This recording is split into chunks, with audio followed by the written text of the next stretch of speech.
सही कहा आपने। अभी एक बिल्कुल देश में हाहाकार की स्थिति हो गई है और आप इसे राष्ट्रीय आपदा कह सकते हैं। और कश्मीर से कन्याकुमारी तक त्राहिमाम मचा हुआ है, मतलब गैस को लेकर। और ऐसी हालत हो गई है कि देश में बड़े बड़े होटल बंद होने लगे हैं, रेस्टोरेंट। नमस्कार दर्शकों, अभी अंतर्राष्ट्रीय युद्ध के मद्देनजर जो पूरे देश में हालत हुई है, कई एक जगह बड़े महानगरों में देख रहे हैं कि गैस के सिलेंडर के लिए लोग कतार में रात रात दिन दिन लगे हैं, झगड़े झंझट भी हो रहे हैं। इस विषय पर हम बात करते हैं अनुभवी आरक्षी पदाधिकारी से कि क्या मामला क्या है, आखिर क्यों लोग इतना घबराहट में आ गए हैं। युद्ध तो कहीं हो रहा है, लेकिन हमारा समाज रसोई गैस के लिए युद्ध पर आमादा है। बताइए महोदय। देखिए, सही कहा आपने। अभी एक बिल्कुल देश में हाहाकार की स्थिति हो गई है और आप इसे राष्ट्रीय आपदा कह सकते हैं। और कश्मीर से कन्याकुमारी तक त्राहिमाम मचा हुआ है, मतलब गैस को लेकर। और ऐसी हालत हो गई है कि देश में बड़े बड़े होटल बंद होने लगे हैं, रेस्टोरेंट बंद होने लगे हैं, घरेलू गैस के लिए लंबी लाइनें हैं। और इस ऐसे हम देखें तो इसके लिए पूरी तरह जो हमारे मतलब नकारा प्रधानमंत्री है नरेंद्र मोदी, वो जिम्मेदार हैं। देखिए, दर्शकों को पता होगा कि 28 फरवरी को ईरान पर अमेरिका और इजरायल ने हमला कर दिया। और इतना बड़ा वो हमला था कि ईरान के सर्वोच्च नेता उसमें शहीद हो गए, अली खामेनेई। उसके बाद ईरान ने भी पलटवार किया और हॉर्मुज का समुद्री रास्ता बंद कर दिया। ये पश्चिम एशिया में हॉर्मुज का रास्ता है, समुद्री रास्ता। ये मुश्किल से 21 मील चौड़ा है, लेकिन इसकी अहमियत इसलिए बहुत ज्यादा है क्योंकि दुनिया में जो तेल की आपूर्ति होती है, लगभग 30 से 35% आपूर्ति उसी हॉर्मुज के रास्ते से होती है। और ईरान ने उसको बंद कर दिया। और ईरान का कहना है कि सिर्फ रूस और चीन के जहाज उधर से गुजर सकते हैं, क्योंकि रूस और चीन ने इस युद्ध में ईरान का साथ दिया है और भारत के जहाज नहीं गुजर सकते हैं। तो इसलिए ऐसी स्थिति आ गई है। देखिए, इसके लिए पूरी तरह नरेंद्र मोदी की जो विदेश नीति है वो जिम्मेदार है। ईरान जो है वो हमारा पारंपरिक मित्र रहा है और संकट के समय पहले भी ईरान हमारे साथ खड़ा रहा है। लेकिन जब से एप्स्टीन फाइल्स में नरेंद्र मोदी की गर्दन फंसी है, तब से मोदी जी एकदम डोनाल्ड ट्रंप के आज्ञाकारी चपरासी बन गए हैं। और ट्रंप को खुश करने के लिए वो मतलब ईरान के खिलाफ खड़े हो गए हैं, जिसको लेकर ईरान में बहुत नाराजगी है। अभी देखिए, ईरान के सर्वोच्च नेता मारे गए, अली खामेनेई। तो एक प्रोटोकॉल है, अंतर्राष्ट्रीय प्रोटोकॉल, कि भारत को उसमें शोक व्यक्त करना चाहिए था। लेकिन शोक व्यक्त करने में भी बहुत देर की भारत सरकार ने, जब सोनिया गांधी ने आलोचना की है तब जाकर शोक व्यक्त किया गया। ऐसे एक ईरान का युद्धपोत था, ईरान का जहाज था, जो भारत से अभ्यास करके लौट रहा था, उसको श्रीलंका के पास डुबा दिया अमेरिका ने।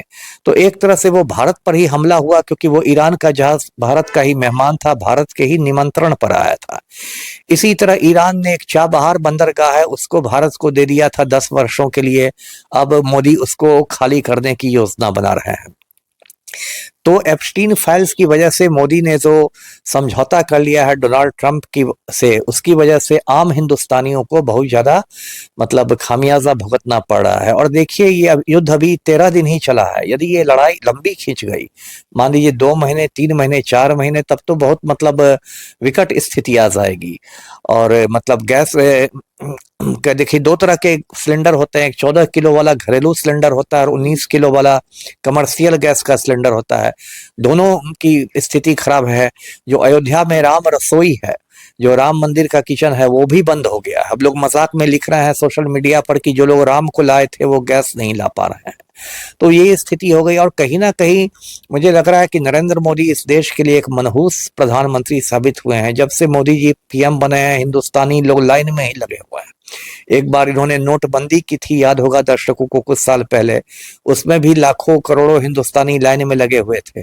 फिर कोरोना महामारी आई, उसमें लाखों लोग लाइन में लगे रहे ऑक्सीजन सिलेंडर के लिए। और अब जब ईरान युद्ध छिड़ा है, तब लोग गैस सिलेंडर के लिए हैं।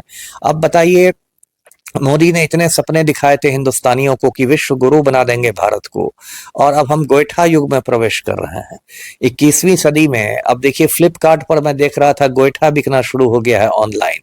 तो मोदी ने कहां से कहां देश को पहुंचा दिया। बड़ी बड़ी बातें करते थे, विश्व गुरु बना देंगे, ये अमृत काल है, अच्छे दिन आएंगे, हमारी अर्थव्यवस्था $5 ट्रिलियन की हो गई है, और यहाँ हम लोग के चूल्हे पर संकट आ गया। और स्मृति ईरानी भी कहीं नहीं दिखाई दे रही है। जो स्मृति ईरानी जब 600 रुपए में गैस सिलेंडर आता था तो सड़क पर बैठ जाती थी, अब जब ब्लैक में गैस सिलेंडर 2000 और 3000 में बिक रहा है तो स्मृति ईरानी भी मतलब लापतागंज में है। संसद में कल दिन भर विपक्ष नारा लगाता रहा कि नरेंद्र भी गायब, सिलेंडर भी गायब। तो एक अजीब स्थिति है देश में, जब प्रधानमंत्री भी नहीं दिखाई दे रहे हैं और गैस सिलेंडर भी नहीं दिखाई दे रहा है। जी, जिलाधिकारी और जो गैस सप्लाई कंपनी ओएनजीसी के जितने मार्केटिंग अधिकारी हैं, कार्यकारी, उन लोगों का कहना है कि मैंने नंबर जारी कर दिया है, कई समस्या होने पर सीधे फोन की। तो क्या ये सरकार केवल संतुष्टि देने के लिए कर रही है या कुछ? ये सब नौटंकी है, ये सब नौटंकी है। ये सब जिलाधिकारी नंबर जारी करेंगे और आप जब हेल्पलाइन पर लगाइएगा तो वो इंगेज्ड ही आएगा। इस रूट की सभी लाइनें व्यस्त है ना, सबकी जिंदगी अस्त व्यस्त है और सभी लाइनें व्यस्त हैं। तो ये सब बस नौटंकी होता है। एक कोई टोल फ्री नंबर जारी कर दीजिए 1800, और जब लगाएगी पब्लिक तो इस रूट की सभी लाइनें व्यस्त हैं। ये सब नौटंकी से कुछ नहीं होने वाला है। आम जनता के पेट पर लात मारी जा रही है, और मुझे देश की जनता से भी बहुत शिकायत है। देश में जो हालात हो गए हैं इस पर तो क्रांति हो जानी चाहिए। हमारा एक पड़ोसी छोटा सा मुल्क है नेपाल, वहां पिछले साल जेनजी क्रांति हो गई, प्रधानमंत्री भागा इस्तीफा देके। लेकिन हिंदुस्तान की आवाम भी मुझे लगता है एकदम मुर्दा हो गई है। इतना बड़ा संकट आ गया है, चूल्हा नहीं जल रहा है लोगों का, और तब भी लोग शांतिपूर्ण आंदोलन नहीं कर रहे हैं। जी, ये जो आपके यहाँ बजट जो गैस का क्रूड ऑयल का जो स्टॉक है वो इतना कम है कि हाहाकार मचना स्वाभाविक है, या फिर कोई अफवाही है? इन लोगों को जो राजग को सत्ता, एनडीए गठबंधन सत्ता में आई है, इन्होंने कहा था जंगल राज है, लालटेन युग है, लालटेन युग है। तो लालटेन युग, जंगल राज से आतंक और दहशत भय था। क्या लगता है कि ये गोइठा युग जो आने हैं, इससे ऑक्सीजन युग और स्वास्थ्य लाभकारी युग आएगा? नहीं नहीं, गोइठा युग तो और प्रदूषण फैलेगा, है ना। और कुछ दिन बाद देखिए गाय और भैंस का गोबर भी, उसका भी सप्लाई खत्म हो जाएगा, कम पड़ जाएगा। उसके बाद हम लोग को अंध भक्तों के दिमाग से गोबर निकाल के गोइठा बनाना पड़ेगा।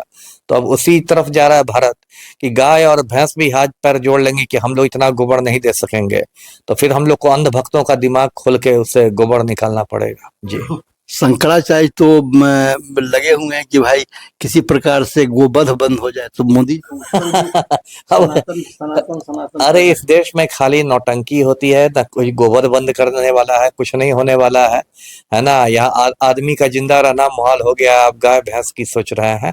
देखिए देश अभी बहुत एक, आप कह सकते हैं, अंधेरे दौर से गुजर रहा है। हम लोग बचपन में एक नाटक पढ़ते थे, अंधेर नगरी चौपट राजा। अब जब बड़े हो गए हैं तो उसका मंचन देख रहे हैं। जी, प्रत्यक्ष मंचन देख रहे हैं। ये प्रत्यक्ष मंचन है अंधेर नगरी चौपट राजा का। किस्सा कुर्सी का भी एक फिल्म बनी थी, और ये तो प्रत्यक्ष फिल्म ही देख रहे हैं। ये शासन के ओर से जो हम लोगों के राजनीतिक संबंध थे उस पर कहना महोदय का यही था कि जो विदेश नीति बनाई गई है, और विदेश नीति में ऐसा नहीं कि देश हमारा कमजोर था, देश का मुखिया कारणों से अमेरिका के हाथ में कठपुतली बन गया है कि कुछ बोलता है तो उधर से चाबुक दिखा दिया जाता है, जैसे मदारी का बंदर या सर्कस का शेर होता है। तो ये शेर उसी प्रकार के रह गए हैं, और इस प्रकार से देश में शासन भले ही सिंह के तरह गुर्राता हो, दिख रहा हो, लेकिन जनता अब त्रस्त हो रही है महंगाई से, और क्रूड ऑयल, रसोई गैस की सप्लाई नहीं होगी, जनता और तबाह होगी। रसोई गैस के लिए, रसोई के लिए गोइठे जलाए जाएंगे। अब ऐसे में आगे क्या होता है, निकट भविष्य में कैसे परिस्थिति बनती है, यह तो देखना होगा। आनंद अमन, पटना।